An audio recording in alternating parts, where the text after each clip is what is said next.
الحمدللہ رب العالمین والصلاة والسلام علی سید الانبیاء والمرسلین اما بعد درس القرآن والحدیث عن کیفیت الصلاۃ ووضع الیدین فی الصلاۃ، نماز کیسے پڑھی جائے، نماز میں ہاتھ کہاں رکھنے چاہیے، اس پر درس قرآن درس حدیث ہوگا، توجہ کے ساتھ سنیں۔ احناف حنفی الحمدللہ، امام اعظم حنیفہ نعمان بن ثابت رضی اللہ عنہ جو تابعی بزرگ ہیں جنہوں نے براہ راست صحابہ کرام سے علوم حاصل کیے، تفسیر، حدیث، فقہ۔ آپ کی سن پیدائش 80 ہجری ہے، اس وقت 22 صحابہ کرام الحمدللہ حیات تھے، اور ابن سعد کی سند صحیح کے ساتھ آپ کی صحابہ کرام کے ساتھ ملاقات ثابت ہے اور صحابہ کرام سے براہ راست علم لانے والے ظاہر ہے بعد کے ان محدثینوں سے کروڑا درجہ افضل ہیں جو بعد میں اور جن کی حدیثوں میں دو راویوں کی خرابیاں پیدا ہوتی رہی ہیں۔ تو وہ امام جو الحمدللہ ہمیں اللہ کے رسول صلی اللہ علیہ وسلم کی بہترین اور ہمیشہ کی نماز سکھا گئے ہیں، آج اس پر ہم تحقیق کی گفتگو کریں گے، کیونکہ باطل فرقے جیسے غیر مقلدین کا باطل فرقہ جن کو اہل حدیث کہتے ہیں، انہوں نے شورشہ مچایا ہوا ہے اور کہتے ہیں بخاری میں رفع الیدین کی حدیثیں ہیں، تو یہ جو تم لوگ نماز پڑھ رہے ہو یہ امام اعظم حنیفہ کی نماز ہے، یہ اللہ کے رسول کی نعوذ باللہ نماز نہیں ہے۔ اس طرح یہ دھوکہ دے کے لوگوں کو بے وقوف بناتے ہیں اور کہتے ہیں بخاری میں تو نہیں ہے۔ تو ہم بھی چیلنج کر رہے ہیں کہ پوری بخاری و مسلم میں کوئی حدیث ضعیف دکھائیں، ہم چیلنج کر رہے ہیں قیامت تک کہ کوئی ایک حدیث قولی ہمیں دکھا دیں جس میں اللہ کے رسول صلی اللہ علیہ وسلم نے رفع الیدین کرنے کا حکم دیا ہو، قیامت تک نہیں لا سکتے، ہم چیلنج کر رہے ہیں۔ ایک حدیث قولی، فعلی حدیث اور قولی حدیث جب جمع ہو جائیں تو اصول حدیث کا یہ قانون ہے، قولی حدیث کو ترجیح ہوتی ہے۔ قولی حدیث میں سرکار صلی اللہ علیہ وسلم نے رفع الیدین کرنے سے منع فرما دیا تو اس کو ترجیح ہے، جبکہ قولی حدیث میں ایک بھی ایسی حدیث نہیں ہے جس میں رفع الیدین کرنے کا حکم دیا گیا ہو۔ لہٰذا یہ جو دھوکہ دیتے ہیں عوام اہل سنت الحمدللہ حنفیوں جو حنفی ہیں، جو امام حنیفہ کی پیروی کرنے، ہم ان کو التماس کریں گے کہ ایسوں کے شر سے اور دھوکے سے بچے جنہوں نے حدیث سے ہی ستہ سے بھی حدیثیں ایسی نکالی ہیں جو ان کی مرضی اور مشاق کے مطابق نہیں تھی۔ آمین بالسر آہستہ کہنے کی جو حدیث ہے انہوں نے ستہ سے آؤٹ کر دیا، نکال دیے چھاپے خانوں سے، لیکن بدھوؤں کو یہ نہیں پتہ کہ یہ حدیث کے چھاپے خانے صرف ان کے نہیں پوری دنیا مسلمانوں کے ہیں۔ جو لوگ حدیث کے نکالنے کی خیانت کر سکتے ہیں وہ اور کیا نہیں کر سکتے۔ اور دوسرا یہ لوگوں کو دھوکہ دیتے ہیں، یہ آپ ادھر ہاتھ باندھتے ہو تو یہ حدیث میں یہ لکھا ہے تو ہم حنفی یہ کرتے۔ اس پر ہم تحقیقی رفع الیدین کے بارے میں بھی اور وضع الیدین فی الصلاۃ، نماز میں ہاتھ کہاں رکھنے، اس پہ بھی ہم درس قرآن درس حدیث کرتے ہیں۔ سب سے پہلے ہم ابو داؤد شریف پیش کر رہے ہیں۔ ابو داؤد یہ امام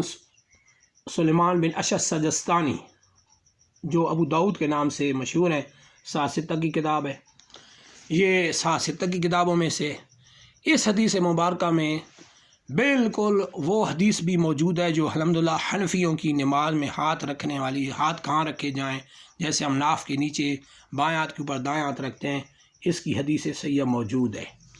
وہ حدیث صحیحہ ہم آپ کی خدمت میں پیش کرتے ہیں۔ حدیث کا نمبر ہے 351، یہ 351 حدیث ہے اور اس میں بالکل واضح حدیث سند کے اعتبار سے بالکل درست ہے۔ اور پہلے حدیث مبارکہ سن لیں۔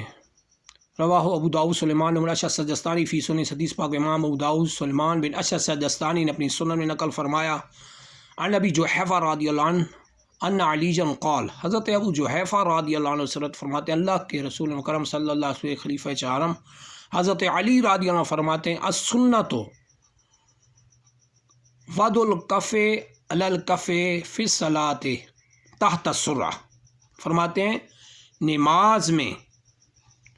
ہاتھ باندھنے کی جو سنت ہے وہ یہ ہے کہ ناف کے نیچے بائیں ہاتھ کے اوپر دائیں ہاتھ رکھنا، ناف کے نیچے ہتھیلی پر ہتھیلی رکھنا، کف کہتے ہیں ہتھیلی کو، بائیں ہتھیلی پر دائیں ہتھیلی رکھنا، اور کدھر ناف کے نیچے کف پر کف یعنی ہتھیلی پر ہتھیلی رکھنا، ناف کے نیچے تحت سرہ حدیث کے الفاظ ہیں، یہ ابو داؤد شریف کی حدیث سے ہم آپ کی خدمت میں پیش کر رہے ہیں۔ جو انہوں نے دوسرے کو دھوکہ دے کے یہ کہا ہوا ہے کہ یہ جی احناف نے اپنی حدیث ہے، نعوذ باللہ یہ امام اعظم حنیفہ کی پیروی کرتے ہیں، یہ ان کی نماز پڑھتے ہیں، یہ حدیث میں تو نہیں ہے، بالکل حدیث سے یہ اور ساست تک یہ حدیث ہم آپ کو پیش کر رہے ہیں۔ اس کے علاوہ امام حاکم نے اس کو مستدرک میں بھی نقل فرمایا یہ حدیث مبارکہ۔ تو یہ اب کھل کے سامنے آ گیا کہ نماز جو الحمدللہ حنفی پڑھتے ہیں، امام اعظم حنیفہ نعمان بن ثابت کی تحقیق کے مطابق جو قرآن و حدیث پہ ہی عمل کراتے ہیں، کو اپنی الگ سے نعوذ باللہ انہوں نے کوئی شریعت نہیں بنائی، قرآن و حدیث کو آسان کر کے ہماری خدمت میں پیش کر دیا، کون سی حدیث قابل عمل ہے وہ بھی بتا دیا، کون سی منسوخ ہے، کون سی راجع ہے، کون سی مرجوح ہے، یہ سب ہمیں بتا دیا۔ الحمدللہ ہم جو پڑھ کے آ رہے ہیں وہ حدیث پہ ہی حدیث صحیحہ پہ عمل کر رہے ہیں، مگر ایک اور ظلم یہ ہے کہ ان غیر مقلدین اہل حدیث نام نہادوں نے اپنے جو ان کے چھاپے خانے ہیں جہاں پہ یہ کتابت کرتے ہیں، ان کے مطبوعات سے یہ حدیث بھی انہوں نے خارج کر دی ہے، یہ بھی زیادہ ابو داؤد شریف کی حدیث بھی انہوں نے نکال دی تاکہ لوگوں کو کوئی ایسی نعوذ باللہ حدیث نہ ملے جو حنفیوں کی دلیل ہے۔ لیکن الحمدللہ دنیا بھر میں پرنسنگ پریس اور یہ چھاپے خانے پوری دنیا میں الحمدللہ ایک ان کا تو نہیں ہے، لیکن جب اسی بات کو ذہن میں رکھیں، جب لوگ بندے حدیث میں خیانت کر سکتے ہیں، ان سے بڑھ کر ظالم اور خائن کون ہوگا؟ لہذا الحمدللہ جو ہم نماز حنفی پڑھ رہے ہیں، یہ ناف کے نیچے بائیں ہاتھ کے اوپر دائیں ہاتھ رکھتے ہیں، ہتھیلی رکھتے ہیں، یہ بالکل یہ ابو داؤد شریف کی حدیث صحیحہ ہے، یہ ہم پیش کر رہے ہیں، لہذا ان کے دھوکے میں ہرگز نہ آئیے گا۔